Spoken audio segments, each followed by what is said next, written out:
Coming at you live with a quick video today. I want to talk about why optimization made me a gay little overthinker. Now, having been in self-improvement for all of my early adult life, right?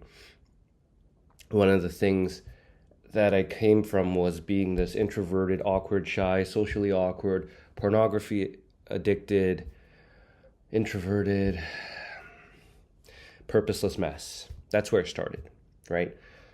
And one of the tendencies that self-improvement became a crutch for me was that it made me paralyzed by analysis. It made me start overthinking everything. And it's like, don't get me wrong. You need to think about things. You need to think through things. But for me, it was a problem to which I was crippled by my thoughts because I would spiral into obsessive thinking and overanalyzing and just like going too deep into something to the point where it stopped me from taking any action. Like, I'll give you the stupidest example, For example, one of the things I would do is that I would create these Notion journal templates to plan out my day, right? Because you're supposed to plan out your day so that you know what you're doing, so that you can optimize your routine and that you can figure your life out and figure your shit out and get to where you want to go, right? One of the things I would do is I would start planning it out, and then I would what should have been like a 5-minute, 10-minute process. Oh, I guess we're going to be dark. I ended up on that Notion page for 30 minutes, 45 minutes. And God knows how long I actually spent there during the entire day. I would move around my tasks and stuff and then obsess over the way that I've written the task. Oh, did I word it? Maybe I can word it better. Maybe I can say it better. Maybe I can format it better. It was a waste of fucking time. Bottom line. And it was just because, why did I do that? I did that because I was afraid to actually get down and dirty to do the actual tasks. So instead, I wrote about doing the task. I planned about doing the tasks. I journaled about my plan to do the tasks, but I didn't do the fucking task. That was my biggest problem in self-improvement, because I gave myself the entire illusion that I was, optimizing my life and being productive and getting to where I need to go and being the person I need to be. But it was all fake. It was all procrastination. I was just wasting my fucking time every single day. God knows how many fucking hours I would waste every single day in this illusion of optimization, and it was just procrastination. It was just masturbation. It was mental masturbation. Self-improvement, 80% of it is just I'm doing something. To tell you the truth, that is the honest fucking truth. And if you're someone who's been on the self-improvement journey, and you've went through, you know what I'm talking about. You know exactly what I'm talking about. And if you're going through it right now, it makes complete sense to you. But it's like an addiction. It's like an addiction. You want to keep stroking it. You want to keep stroking it. It's hard to break at first, right? Because to actually do the dirty task, the uncomfortable task, it's uncomfortable, or at least the anticipation of it feels so uncomfortable. And so you waste your time not doing it, doing anything but it. You waste your time doing proxy versions of it, Oh, I got to film a YouTube video, so I'm going to do everything proxying filming the YouTube video, writing about filming it, researching what topics to write about, customizing my channel, changing my manner, and everything but pressing that fucking record button and filming yourself. And I wish I could give you guys like this, like, oh, but if you do this technique and this hack and this is, then you can blow straight through it and then, actually do what you need to do. But that is the whole fucking illusion and veil of self-improvement. You get so addicted to the next shiny new object, the next method, the next technique, the next bio-optimization hack, the next habit, the next... Dude, you don't, the bottom line is, you don't need anything to actually do what you need to do. Everything is a waste of time. You don't need cold showers. You don't need to wake up early. You don't need to gym. You don't need to meditate. You don't need to journal. You don't need to... Now, granted, I do most of those things, right? But it's because you choose to do those things because you know that it actually benefits your life, and it's like a cycle. But if you're doing them like as a crutch, if you're doing them as a way to procrastinate from doing the thing you need to do, then you're just kidding yourself. You're bullshitting yourself.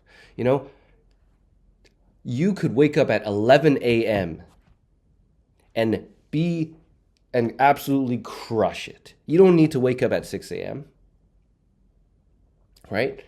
But, the psychology of it, I would say for a lot of us, it definitely helps if we wake up at 6 a.m. instead of 11 a.m. Because psychologically it just feels like we're off to a good start, and that momentum carries us into a better day, right?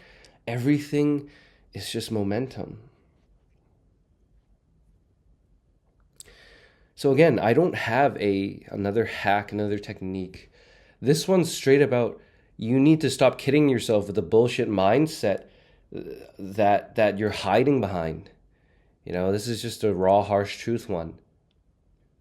The bottom line is that you're afraid to look like a fool. You're afraid to look like a fool. You're afraid to look like a fool filming that video. You're afraid to look like a fool approaching that girl, talking to her. You're afraid to look like a fool, I don't know, going to the gym for the first time, feeling like a fool, not knowing what you're doing with the weights, not knowing if you're doing it right, if it feels right. You feel like a fool applying for a job that you feel like you have no authority to apply to. The only tangible advice I'm going to give in this video is get really fucking good at feeling like a fool. Like, seriously, it's not that serious. You're not that serious. Right? When you learn to not take yourself so seriously, like, I'm a clown, you're watching a clown speak to a camera right now.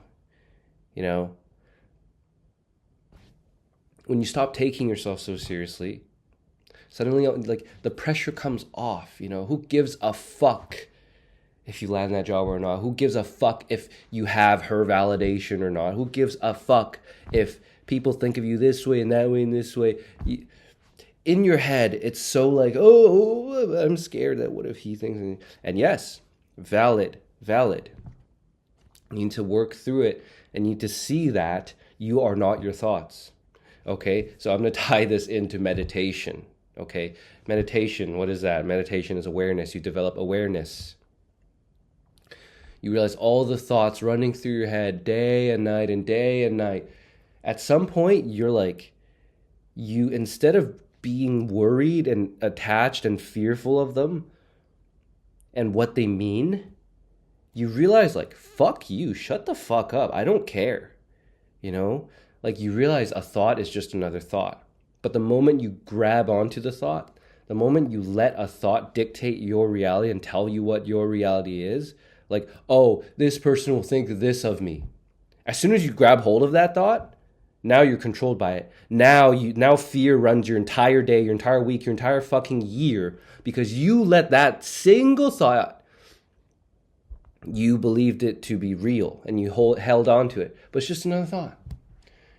Another thought that, if you're an overthinker, that you won't think is, oh, there are, out of the 5 people who hate me, there are hundreds of people who will watch this video and like me. Why would it come across your mind to think that thought when you are somebody who's identified with being always anxious, always worried, always, not positive, non-self-respecting, right? So awareness. Again, this is not a fucking cheap, quick hack. The work has to be done within. And every day that you face the inner discomfort inside your mind, inside your heart, while realizing like you have the power to shapeshift your reality through your thoughts alone, the more awareness, the more consciousness you develop, the freer you become. And the more effortless the actions will come too. Because you're not trying to perform these actions from a place of forcing the actions to happen from a place of an inadequate identity. You're allowing the actions to unfold through you from a place of effortless identity. Like when you can embody the identity of somebody to which certain actions are completely effortless to, then the actions just take care of themselves. Right? This is the key in any form of transformation you want in your life. Whether that's with going to the gym consistently, getting results, getting lean, getting jacked, shredded, or building that online business, starting that personal brand, e-com, whatever the hell it is, putting the reps in, looking like a fool, but just doing it anyway. Okay, I'm going to leave it off there. Thanks for tuning into this one. See you next one. Peace.